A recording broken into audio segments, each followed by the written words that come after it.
Right, so this might appear a little bit darker than it actually is, mainly because I've got an exposure setting on the Matecam. Now you don't get that exposure setting unless you're running the Wi-Fi module and you're using the Matecam app. It doesn't appear on the one button recording sort of options, because when you use that one button recording and you format the card using the Matecam, sort of like a couple of buttons you can press to format it, or as soon as you start using it, it formats the card anyway. So when you do that, it writes a text file with all the settings on the memory card. Now one of the settings is not the exposure. You only get that with the Wi-Fi. It is super useful because if you've got a tube that's like really bright, you can sort of knock the exposure down to like -1, which is what I've done, and then what it does, it sort of reduces the brightness. It's sort of better than sort of reducing the brightness with maybe an iris or something like that. So tonight I haven't got the iris on, but I have got the iris ready to go on because I've got a new shroud for the 3x lens that my friend has 3D printed me out. I've just got to pick it up, to be honest, but at the moment I just haven't had time with getting a new car and, you know, really busy with the cat rescue and whatever else. So, but I will sort it out. Very bright this tube, but it's got auto gain on this tube and not manual gain. So like, you know, when it's like, I guess when it's really bright, it's going to reduce the brightness.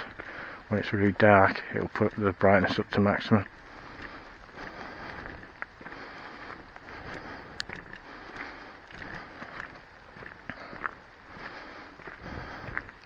The only thing I didn't like when I built this previous footing was one of the threads is a bit dodgy on the inside of the old housing, and this is why I wanted to sell a new one, you see, with the old tube. I was just a bit worried about it, you know, any comebacks or anything.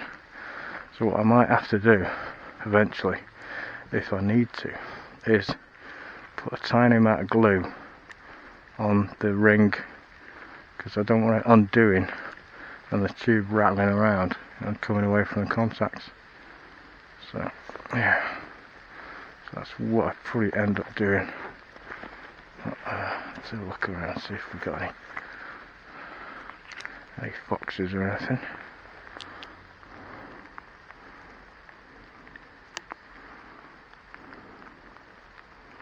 So yeah, stuff on the other side. Nothing on this side. Yeah.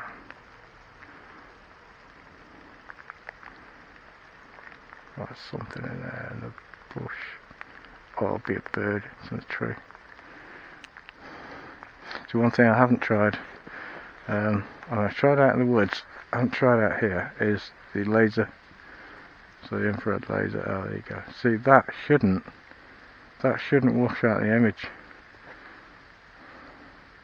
That should not wash out the image.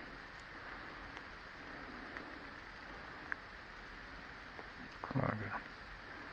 See, the auto gating should kick in, and it should not wash out the image.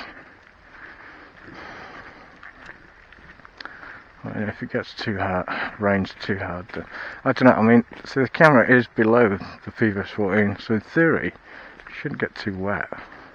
I don't think. Yeah, well, it depends if the rain runs down, but I mean, it's pretty well sealed. I've tried to seal all the holes that I could do on the housing, on the shell housing, with hot glue. There is a hole underneath for like cooling. I accidentally cut it but with a Dremel, but I figured that it would work for cooling anyway. So, let's see how we go. Like I said, the battery housing completely sealed. Sealed on one end with a screw, well, it's basically an old torch, so you got a screw end on one side, and the other end's got like a hot glue and a fucking wire coming out of it. So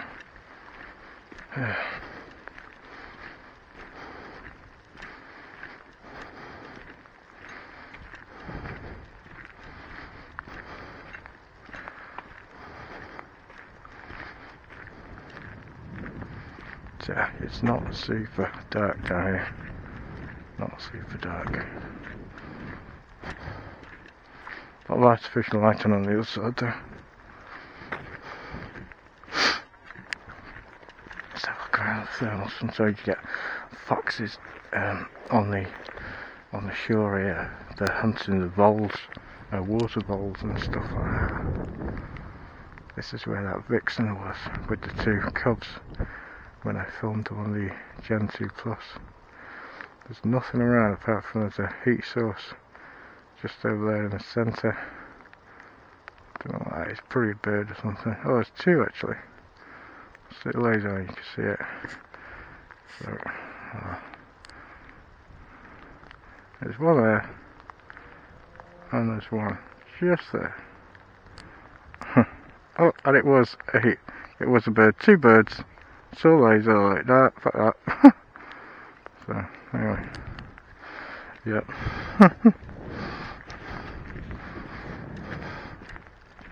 I upset them.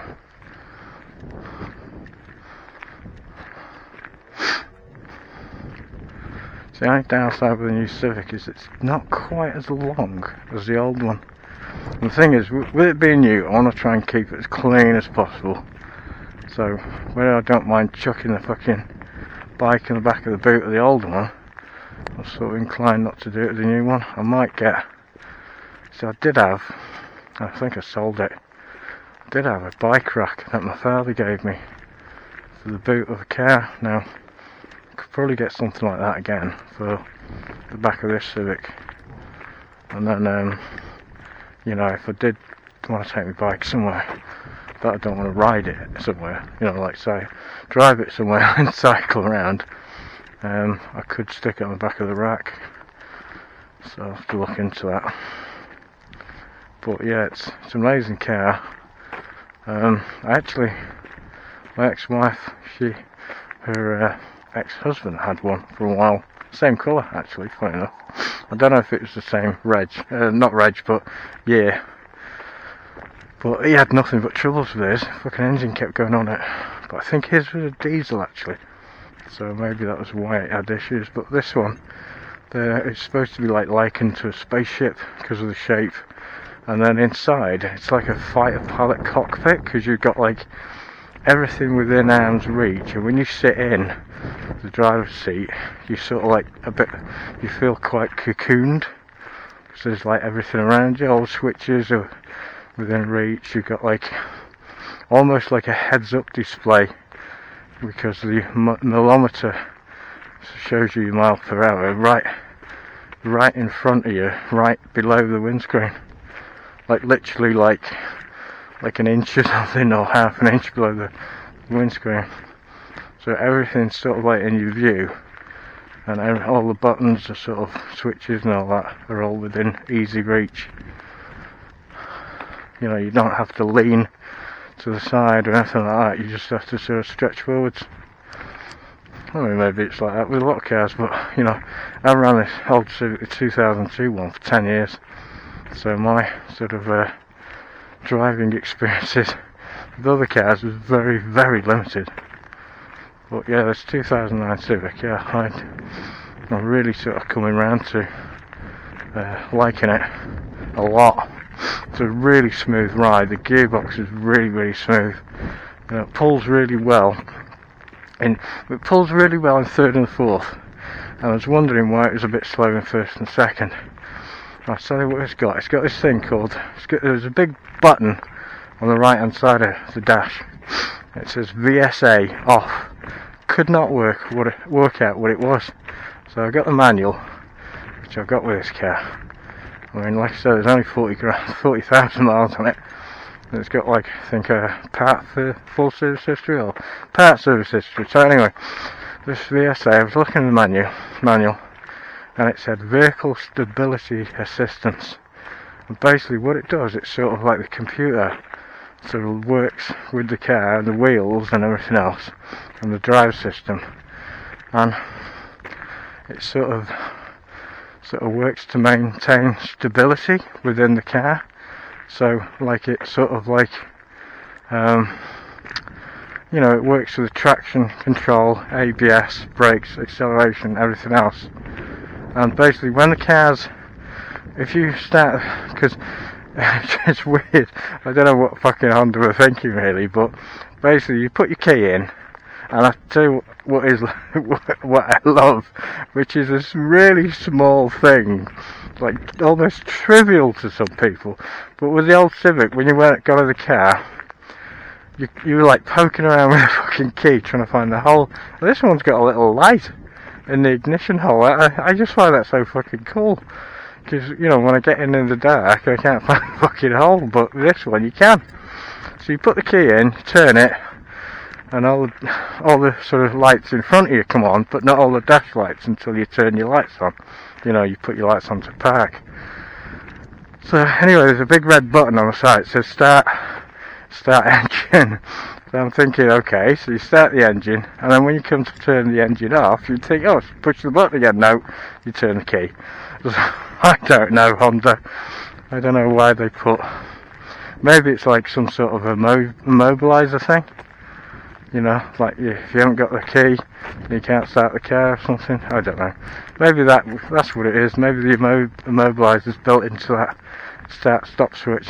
But anyway, it's a bit weird. But, you know, a bit of a weird thing for Honda to do. But yeah, there you go. I think I might have a bit of rain on the lens. I'm not sure. So anyway, so yeah. Oh, it's quite cold this rain, isn't it? Bit of a shit. So yeah, it might be a little bit, might have a little bit of rain on the lens. I think I do have a angle adjustment on the night vision, so I might just, oh, I can't adjust it the other way. I can adjust it down a little bit. Yeah, that'll do. It's not great, but it'll do. So anyway, yeah, so it's like yeah, so this VSA, if you hold the button down, it turns off. There's a beep, like an audible beep, audible beep, and then you get a little light come up on the dash. I think it goes off, or it might stay on, I don't know. But anyway, it resets every time you turn the engine off. So if you turn VSA off, it basically turns off all of the integrated control systems for like traction control and ABS, and it doesn't turn ABS off. It turns traction control off, and it turns this vehicle stability assistance off. Now I haven't tried it because obviously it's raining. I don't want to fucking skid off the road. But anyway, so basically I'm thinking if I turn it off, I should be able to launch from a standing start, and it would be pretty quick in first and second. And it does say in the manual, if you press hard down the accelerator whilst it's on, then it will switch it off, but you have to sort of press hard down on the accelerator rather than sort of pressing lightly and then sort of give it more, you know, sort of pressure. So yeah,